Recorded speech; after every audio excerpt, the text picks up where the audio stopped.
আসসালামু আলাইকুম রহমতুল্লাহি ওয়া বারাকাতুহু। সম্মানিত প্রিয় মুসলিম ভাই ও বোনেরা, আর ইসলামী টিভির পক্ষ থেকে সকলকে জানাই আন্তরিক মোবারকবাদ। আশা করি সকলে ভালো আছেন। আমি আলহামদুলিল্লাহ আল্লাহর রহমতে ভালো আছি। আজকে আপনাদের মাঝে আলোচনা করব আকিকার মাংস কি শিশুর বাবা মায়েরা খেতে পারবে কিনা। চলুন আমরা জেনে নিই। সন্তান আল্লাহ তাআলার বড় নিয়ামত। আল্লাহ সন্তান দান করলে বাবা মায়ের কর্তব্য হলো এই নিয়ামতের জন্য আল্লাহর শুকর এবং কৃতজ্ঞতা আদায় করা। আল্লাহর শুকর এবং আনন্দ প্রকাশের অংশ হিসেবে আকিকা করা সুন্নত। রাসূলুল্লাহ সাল্লাল্লাহু আলাইহি সাল্লামের একটি ছাগল জবাই করে তার নাতি হাসানের রাদিয়াল্লাহু তাআলা আনহুর আকিকা করেছিলেন। সুনানে তিরমিজি শরীফ। রাসূলুল্লাহ সাল্লাল্লাহু আলাইহি সাল্লাম বলেন, আল গোলামু মুরতাহান্না বিআকিকাতিহি ইসবাহু আনহু ইয়াউমাস সাবিঈ ওয়া ইউসাম্মা ওয়া ইখলাকু রাসাহু।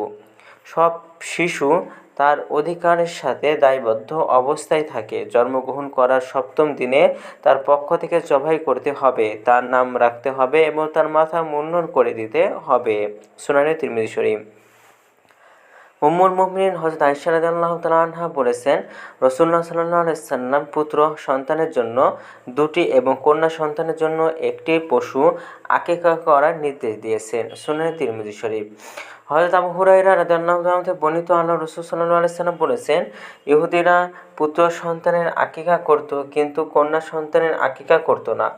তোমরা পুত্র সন্তানের জন্য 2টি ছাগল এবং কন্যা সন্তানের জন্য 1টি ছাগল দিয়ে হলেও আকিকা করো। সুনানে কুবরা। শিশু জন্মগ্রহণ করার 7ম দিন আকিকা করার মুস্তাহাব। 7ম দিন না পারলে 14তম দিন, সে তারিখেই অক্ষম হলে 21তম দিন বা পরবর্তী যে কোনো দিন আকিকা করা যায়। যে ধরনের পশু জবাই করে কুরবানি বৈধ সেই ধরনের পশু দিয়ে আকিকা করা বৈধ। আকিকা এবং কুরবানির গোশতের হুকুম একই।